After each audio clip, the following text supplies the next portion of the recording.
उत्तराखंड में आम आदमी और जंगली जानवरों के बीच में लगातार संघर्ष बढ़ता जा रहा है। पिछले कुछ सालों की बात करें तो मामला बहुत ज्यादा आगे बढ़ चुका है। स्थिति यह है कि हर कोई सवाल खड़ा कर रहा है कि आखिर कब आम आदमी और जंगली जानवरों के बीच में जो संघर्ष हो रहा है वो रुकेगा और कब राहत मिलेगी। वैसे अगर हम उत्तराखंड की बात करें तो 71% से ज्यादा जो भूभाग है यहाँ पर वो वन संपदा का है, यानी कि यहाँ पर जंगल है। और आम आदमी, यहाँ का रहने वाला जो आम आदमी है, वो भी जानता है कि उसके आस पड़ोस में, खासतौर पर अगर हम पहाड़ी क्षेत्रों की बात करें तो वहां पर रहने वाला व्यक्ति जानता है कि उसके आस पड़ोस में किस तरह का जंगल है और उन जंगलों में किस तरह के जानवर रहते हैं।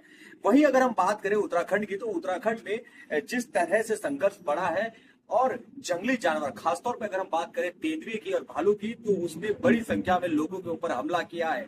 कई बार घर के अंदर से बच्चों को उठाकर भालू भी हमला कर देता है और बच्चों को उठाकर तेंदुआ लेकर चला जाता है, और कई बार ऐसी घटनाएं सामने आई हैं।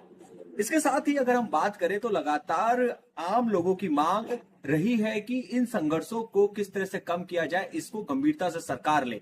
इसके साथ ही अभी तक जो इन संघर्षों में अगर किसी व्यक्ति की मृत्यु हो जाती थी तो उसे 6 लाख रुपए दिए जाते थे। आज उत्तराखंड में एक कैबिनेट बैठक हुई और कैबिनेट बैठक में अब बड़ा फैसला लिया गया है।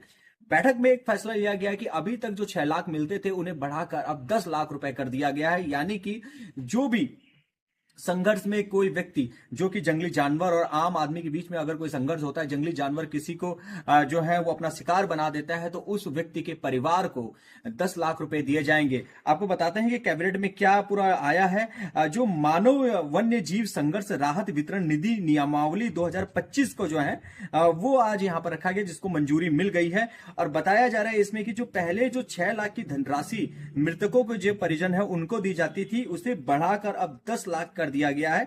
यानी कि जो नियम 9 है उसको, उसमें जो है संशोधन करते हुए अब 10 लाख रुपए जो है वो धनराशि दी जाएगी। और पिछले लंबे समय से ये धनराशि बढ़ाने की मांग होती आई थी, लेकिन जिस तरह से संघर्ष बढ़ा है आम आदमी और जानवरों के बीच में, वो चिंता का विषय है।